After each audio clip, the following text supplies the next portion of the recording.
তো শুক্রবারের সূর্য ডুবে গেলে শনিবার শুরু হবে, ইয়াউমুস সাbt, শনিবার। শনিবার শুরু হলে ইহুদি ধর্ম অনুযায়ী যুদ্ধ নিষিদ্ধ, ইবাদতের দিন, যুদ্ধ বন্ধ। তাহলে যুদ্ধ চলতে চলতে যদি বন্ধ হয়ে যায়, তাহলে আবার যখন রবিবারের দিন যুদ্ধ শুরু হবে, এইরকম অবস্থায় আর ফিরে আসা যাবে কিনা তার গ্যারেন্টি নাই। তখন ইউশা বিন নুন আল্লাহর কাছে দোয়া করলেন, আল্লাহুম্মা হবিস হাদিহি শামস আলাইনা, হে আল্লাহ, হে সূর্য, আনতা মা'মুরাতুন ওয়া আনা মা'মুরুন, হে সূর্য তুমি আল্লাহর আদেশে আদিষ্ট, আর আমি ইউশা বিন নুনও আল্লাহর আদেশে আদিষ্ট। হে আল্লাহ, আজকের জন্য এই সূর্যকে আপনি থামিয়ে দিন। আমাদের নবী মুহাম্মদ সাল্লাল্লাহু আলাইহি ওয়াসাল্লাম বলছেন, ইন্নাশ শামসা লাম তুহবাস আহালি আহাদিন, সূর্য আল্লাহ সৃষ্টি করার পর থেকে নিয়ে আজ পর্যন্ত কোনোদিন থামেনি। শুধুমাত্র একজনের জন্য আল্লাহ সূর্য থামিয়ে দিয়েছিলেন, সেটা যে ইউশা বিন নুনের দোয়ার জন্য। বলেন আল্লাহু আকবার। ইউশা বিন নুন দোয়া করলো, আল্লাহ সূর্য থামিয়ে দিলেন। মুফাসসিরিন ইকরাম লিখেছে সূর্য 3 দিন পর্যন্ত থেমেছিল, কেউ লিখেছে 5 ঘন্টা, কেউ লিখেছে 6 ঘন্টা। যতক্ষণ হোক সূর্য থেমেছিল, আটকে ছিল, যতক্ষণ না তারা যুদ্ধ করে জেরুজালেম বিজয় করে। সূর্য যখন ওদের জেরুজালেম বিজয় করা শেষ, তখন সূর্য আবার চলা শুরু করলো। বুখারী থেকে সহি বিশুদ্ধ সূত্রে এবং কোরআনের মাধ্যমে সকলভাবে বিশুদ্ধ সূত্রে প্রমাণিত যে সূর্য ইউশা বিন নুনের দোয়ার কারণে শুক্রবার বিকেলে থেমে গেছিল, পৃথিবীর ইতিহাসে মাত্র একবার। তো এই বনু ইসরাইলকে এত বড় দয়া, আবার আল্লাহ এত বড় দয়া করলেন, ওদের জেরুজালেম বিজয়ের জন্য সূর্য থামিয়ে দিলেন। এবার আল্লাহ ওদেরকে ছোট্ট একটা আদেশ করলেন, ছোট্ট আদেশ, এত বড় দয়ার পর ছোট্ট একটা আদেশ। দেখো, তোমরা অনেক গুনাহ খাতা করেছো, তোমরা জেরুজালেম এত কিছু করার পর বিজয়ের সুযোগ দিচ্ছি, তোমরা জেরুজালেমে যখন ঢুকবা মাথা নত করে ঢুকবা, আর মুখে বলবা হিত্তাতুন, জিকির করবা। হিব্রু ভাষা হিত্তাতুন, যার বাংলা বা আরবি হচ্ছে আস্তাগফিরুল্লাহ। তো এই জেরুজালেমে ঢুকবা মাথা নত করে, আর মুখে বলবো আস্তাগফিরুল্লাহ। আল্লাহ নিজে কোরআনে বলছে যে বনু ইসরাইল আমার এই আদেশ মানেনি, বরং জেরুজালেমে ঢোকার সময় পিছন আগে দিয়েছে আর মুখে বলেছে হিনতাতুন, গমের দানা, গমের দানা, গমের দানা। বলেন নাউজুবিল্লাহ। তাহলে বলেন কি অবস্থা, কি ধোঁকাবাজি, কি শঠতা, কি মুনাফিকি। এদের আরেকটা মুনাফিকি বলে এই আলোচনা, এদের আলোচনা শেষ করে দেবো। বনু ইসরাইলের আলোচনা, দাউদ আলাইহিসসালাতু ওয়াসসালামের যুগ। দাউদ আলাইহিসসালাতু ওয়াসসালামের কণ্ঠ ছিল খুব সুললিত, সুন্দর। দাউদ আলাইহিসসালাতু ওয়াসসালাম শনিবারের দিন কোরআন পড়তেন, জাবুর পড়তেন। সব মাছ তার তেলাওয়াত শোনার জন্য নদীর ধারে এসে জমা হয়ে যেত। ওই মাছগুলোকে বনু ইসরাইলেরা শিকার করত, ধরত, ধরে বাজারে বিক্রি করে দিত। আল্লাহ বললেন, শনিবারের দিন যারা কোরআন শোনার জন্য আসে, যারা জাবুর শোনার জন্য আসে, এদেরকে তোমরা ধরিও না। বনু ইসরাইল বলল, ঠিক আছে, ধরবো না। দিয়ে শনিবারের দিন করলো কি, ওরা ওই মাছগুলোকে বেড়া দিয়ে, বানা দিয়ে বেঁধে ঘিরে রেখে দিত, ধরতো না। দিয়ে অপেক্ষায় থাকতো কখন শনিবার শেষ হবে, রবিবার শুরু হবে।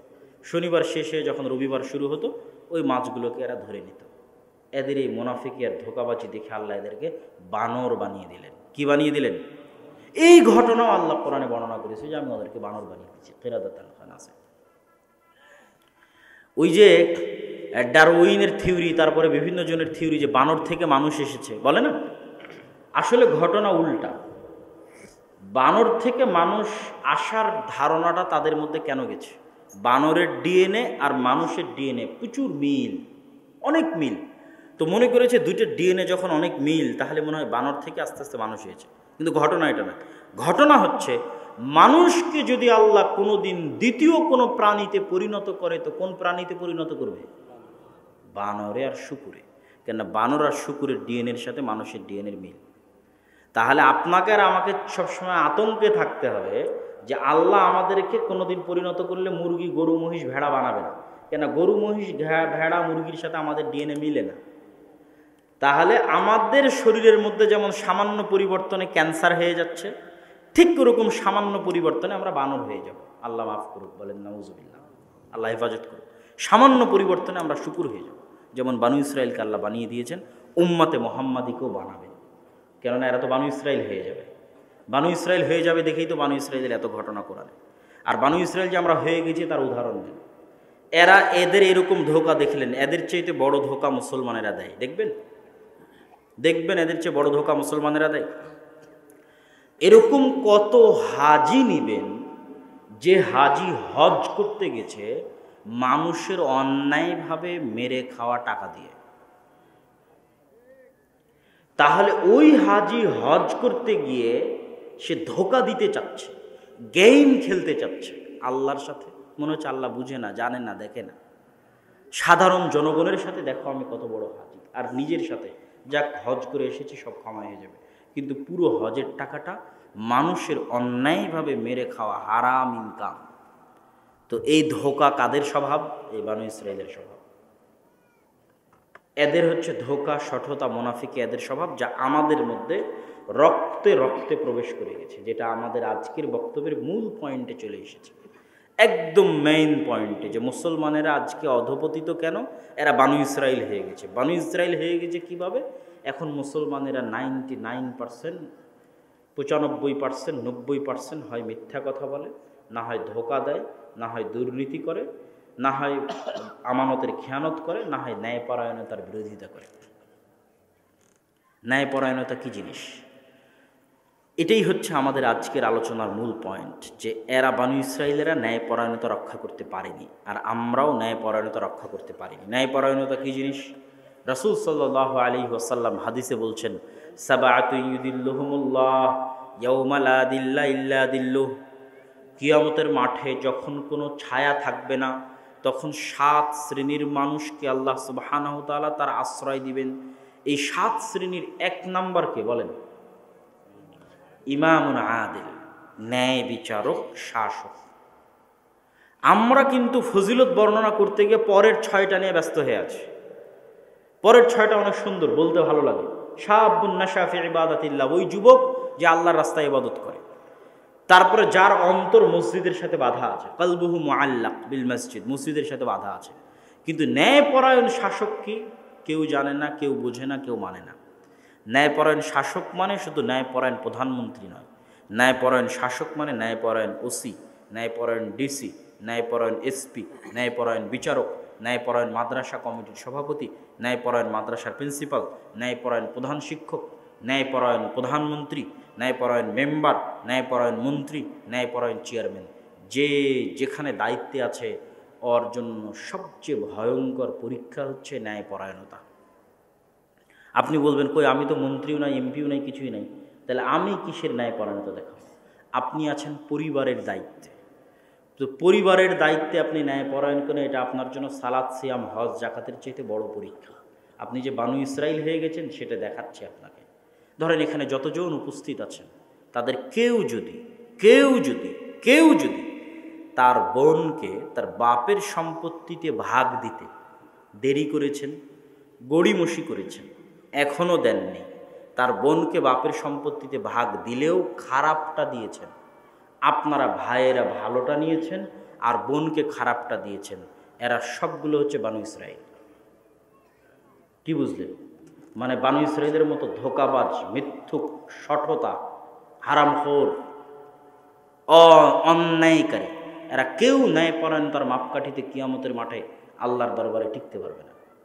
এরা যতই মুখে দাড়ি রাখুক, যতই মাথায় টুপি দিয়ে থাকুক, যতই হজ করে আসুক, যতই টাকনুর উপর প্যান্ট পরিধান করুক, এই দাড়ি দিয়ে ও ধোকা দিচ্ছে বানু ইসরাইলের মতো, এই মাথায় টুপি দিয়ে ও ধোকা দিচ্ছে বানু ইসরাইলের মতো, এই 5 ওয়াক্ত সালাত আর হজ দিয়ে ও ধোকা দিচ্ছে বানু ইসরাইলের মতো। এগুলো সবগুলোর মার্ক 0। যদি ও আর বোনকে বাপের সম্পত্তিতে ভাগ দিতে, ন্যায়পরায়ণতা রক্ষা করতে না পারে, তাহলে কিয়ামতের মাঠে তার তাহাজ্জুদ তাকে বাঁচাতে পারবে না, যদি তার বোন তাকে ক্ষমা না করে। এর নাম ন্যায়পরায়ণতা, এর নাম হচ্ছে ন্যায়পরায়ণ শাসক। ন্যায়পরায়ণ শাসক মানে ন্যায়পরায়ণ পরিবারের দায়িত্বশীল। ন্যায়পরায়ণতা কত ভয়ঙ্কর জিনিস, কত ভয়ঙ্কর জিনিস ন্যায়পরায়ণতা। আপনাকে যদি আমি বুঝাতে না পারি তাহলে এটা আমার ব্যর্থতা। সেটা কি? আল্লাহ সুবহানাহু তাআলা তার রুবুবিয়ত, রব হওয়ার দাবিতে সবচেয়ে বড় জরুরি যে জিনিসটা নিজের জন্য ঘোষণা দিয়ে রেখেছেন ওপেন, সেটা হচ্ছে ইন্নী হাররামতুজ যুলমা আলাইয়া। দুনিয়ার মানুষ শুনে রাখো, আমি আল্লাহ রব হিসেবে ঘোষণা দিলাম, আমি আমার ওপর জুলুম করাকে হারাম করে নিয়েছি। আমি হচ্ছি ন্যায়পরায়ণ, আমি ন্যায়পরায়ণ। কেমন ন্যায়পরায়ণ? কত ভয়ঙ্কর ন্যায়পরায়ণ আমি আল্লাহ! কত ভয়ঙ্কর ন্যায়পরায়ণ! মানুষে মানুষে যা অন্যায় করেছে বহু দূরের কথা, জিনে জিনে যা অন্যায় করেছে বহু দূরের কথা। যদি গরুতে আর ছাগলেও পরস্পরে অন্যায় করে থাকে, তাহলে ওই অন্যায় মিটিয়ে দেওয়া আমি আল্লাহ আমার দায়িত্ব। যদি না মিটিয়ে দিতে পারি, তাহলে আমি রব হিসেবে মৃত্যু, কোনো ভ্যালু নাই এমন রবের। বলেন নাউজুবিল্লাহ, কোনো ভ্যালু নাই। যেহেতু আমি রব, সেহেতু পৃথিবীতে মানুষ যদি তার পারিবারিক বিচারে, মানুষ যদি তার সামাজিক বিচারে, মানুষ যদি মেম্বার চেয়ারম্যানের দরবারে, মানুষ যদি জজ কোর্ট, হাইকোর্ট, সুপ্রিম কোর্টে তার ন্যায় বিচার না পায়, তাহলে আমি আল্লাহ তখনই রব যখন কিয়ামতের মাঠে ওর জন্য ন্যায় বিচার করে দিতে পারবো। ওর জন্য অন্যায় করে তোমাকে জান্নাতে দিয়ে দিব, তাহলে হারাম তো জুলমা আলাইয়া, আমি তো জুলুম করলাম আমার বান্দার উপর, যে বান্দা পুরো পৃথিবীতে ন্যায় বিচার পায়নি, পরিবারে পায়নি, সমাজে পায়নি, রাষ্ট্রে পায়নি। ওই বান্দা কিয়ামতের মাঠে আমার দরবারও যদি ন্যায় বিচার না পায়, তাহলে আমি রব হওয়ার দাবিতে মিথ্যু। অতএব ওই বান্দার উপর জুলুম করে তোমাকে জান্নাতে দিতে পারবো না। এখন তুমি কত বড় নামাজি, কত বড় হাজি, কত বড় কাবা ঘরের কবরের মাটির নিচে তুমি কবর দিয়ে দিয়েছো, কি হাজের আসাদকে চুমু দিতে যে গোটাই খেয়ে নিয়েছো, সেটা দেখে আমার লাভ নেই। আমি ন্যায় বিচার করবো, এটা হচ্ছে আমার ওয়াদা। এই জন্য সবগুলোর চাইতে সবচেয়ে বড় জটিল হচ্ছে ন্যায় বিচার, সবচেয়ে জটিল। এটাতে যদি ফেঁসে যান, ফেঁসে যাবে, আর উত্তরণের কোনো উপায় নেই। আর মুসলমানেরা আজকে ফেঁসে আছে হচ্ছে এটাতে। আমি যে বললাম যে মুসলমানেরা আজকে গোলাম কেন, এরা হচ্ছে বানু ইসরায়েলের মতো মোনাফিক, মৃত্যুক হয়ে গেছে, ধোঁকাবাজ হয়ে গেছে। এই যে বেইলি রোডে যে বিল্ডিংটাতে আগুন লাগলো, আপনি আল্লাহর কসম করে যান, খোঁজেন, এই বিল্ডিংয়ের প্রত্যেকটা স্তরে অন্যায় পরায়ণতা আছে, ধোঁকা আছে, মিথ্যা আছে। কথা মনে বুঝতে পারেননি? মানে এই বিল্ডিং যখন অনুমোদন হয়েছে তখনও ঘুষ দিয়ে হয়েছে, এই বিল্ডিংয়ের যখন ডিজাইন পাস হয়েছে তখনও ঘুষ দিয়ে হয়েছে, এই বিল্ডিং যে ইনকাম করে তৈরি করেছে ওই ইনকামটাও হয়তো হারাম টাকায় করেছে, নয় ব্যাংক থেকে লোন নিয়ে করেছে। তথা অথচ এরা প্রত্যেকটা স্তরে দেখবেন সব মসজিদে যাচ্ছে, হাজি জাকাত দিচ্ছে, সবাই মাদ্রাসার কমিটির মধ্যে আছে, জালসার প্রধান অতিথিতে আছে, কে নাই? বাংলাদেশের একদম উপর লেভেল থেকে নিম্ন লেভেল পর্যন্ত সবাই হচ্ছে জালসা কমিটির মধ্যে আছে, মাদ্রাসা কমিটির মধ্যে আছে। কিন্তু এরা সবাই ধোঁকা দিয়ে, মিথ্যা বলে, দুর্নীতি করে ওই বিল্ডিংটা বানিয়েছে। ওই বিল্ডিংয়ের প্রত্যেকটা স্তরে ধোঁকা আছে, মিথ্যা আছে, অসততা আছে, অন্যায় পরায়ণতা আছে। আবার এরা দাবি করছে এরা মুসলমান। এরা তো বুঝেইনি ইসলাম কি জিনিস, ইসলামের মূল জিনিসটাই বুঝতে পারেনি। আল্লাহর কসম আমি নিজেও বুঝতে পারতাম না। আমি যদি ইউরোপ সফর না করতাম, ইংল্যান্ড সফর না করতাম, তাহলে আমিও এতদিন পর্যন্ত ধরতে পারিনি ইসলামের মূল জিনিস হচ্ছে ন্যায়পরায়ণতা। যে রাষ্ট্র তার নাগরিককে ন্যায়পরায়ণতা দিতে পারে না, ওটা ইসলামী রাষ্ট্র নয়, এটা ব্যর্থ রাষ্ট্র। আর আমরা আলেমোলামারা, আমরাও রাষ্ট্র পরিচালনার অযোগ্য। এই যে কতজন বিভিন্ন দলের রাজনৈতিক কর্মীরা আছে, বলে যে ইসলামী খেলাফত কায়েম হয়ে যেতে হবে। এদেশের কোনো ইসলামী দল, কোনো ইসলামী সংগঠন, কোনো কারো যোগ্যতা নাই যে তারা এই রাষ্ট্র পরিচালনা করবে। কেন বললাম যোগ্যতা নাই? কারোর মধ্যে ন্যায়পরায়ণতা নাই। ইল্লা মান রাহিমা রাব্বি, যার উপর আল্লাহ দয়া করেছে সে বাদে। আপনি মসজিদে যান, মাদ্রাসায় যান, ইসলামী দলে যান, সংগঠনে যান, সব জায়গাতে সালাত আছে, সিয়াম আছে, হজ আছে, জাকাত আছে, কিন্তু কোথাও ন্যায়পরায়ণতা নাই, কোথাও সত্য নাই, কোথাও আমানতদারিতা নাই। তাহলে কি জন্য নাই বললাম? ইসলামী দলে যান, ওকেই পদ দিয়েছে যে বেশি চামচামি করতে পেরেছে। যোগ্যতার ভিত্তিতে ইসলামী দলের নেতা পদ দেয়নি, তাহলে ও কি রাষ্ট্র চালাবে ভাই? রাষ্ট্র চালাতে পারবে না। আপনি মসজিদ কমিটির সভাপতির কাছে যান, ও তার মুয়াজ্জিন এবং ইমামের সাথে ন্যায়পরায়ণতা করতে পারেনি। আপনি মাদ্রাসার প্রিন্সিপাল, পরিচালকের কাছে যান, সে তার অধস্তন কর্মকর্তা কর্মচারীর সাথে ন্যায়পরায়ণতা করতে পারেনি। তো যে ন্যায়পরায়ণতা প্রতিষ্ঠা করতে পারেনি, ও রাষ্ট্র পেলেও ন্যায়পরায়ণতা প্রতিষ্ঠা করতে পারবে না, সুতরাং ও ইসলামী রাষ্ট্র বানাতে পারবে না। একটা জিনিস ভুলে যান, ইসলামী রাষ্ট্র মানে 5 ওয়াক্ত সালাত নয়, ইসলামী রাষ্ট্র মানে জাকাত নয়, ইসলামী রাষ্ট্র মানে হজ নয়, ইসলামী রাষ্ট্র মানে পর্দা নয়, ইসলামী রাষ্ট্র মানে শতভাগ নাগরিককে শতভাগ ন্যায়পরায়ণতা দেওয়া। আমরা বুঝি না ইসলাম কি জিনিস। শতভাগ নাগরিককে শতভাগ ন্যায়পরায়ণতা দেওয়া, এটা ইসলামী রাষ্ট্র। যে রাষ্ট্র দিতে পারে না, ওই রাষ্ট্রের সবাই যদি নামাজি হয়, ওই রাষ্ট্রের সবাই যদি পর্দাশীল হয়, ওই রাষ্ট্র আল্লাহর কসম, আল্লাহর কসম, আল্লাহর কসম ইসলামী রাষ্ট্র নয়। ওমর রাদিয়াল্লাহু তাআলা আনহুর কিসের কমতি ছিল? ওমর রাদিয়াল্লাহু তাআলা কি নামাজ ছেড়ে দিতেন? ওমর রাদিয়াল্লাহু তাআলা কি যাকাত আদায় করতেন না? ওমর রাদিয়াল্লাহু তাআলা কি ওই সাহাবী নন যে তিনি আশারা মুবাশশিরিন বিল জান্নাহ, যে 10 জনকে আল্লাহ জান্নাতের সুসংবাদ দিয়েছিলেন? ওমর রাদিয়াল্লাহু তাআলা কি ওই সাহাবী নন যিনি সবসময় আবু বকর আর আল্লাহ রাসূলের সাথে থাকতেন? তিনি কি সেই সাহাবী নন? তাহলে ওমরের কি ঠেকা পড়লো? জেরুজালেম থেকে, মদিনা থেকে জেরুজালেম 1200 কিলোমিটার রাস্তা, অর্ধেক রাস্তা পায়ে হেঁটে যাবে আর গোলামকে উটের পিঠে চড়িয়ে রাখবে অর্ধেক রাস্তা। কেন?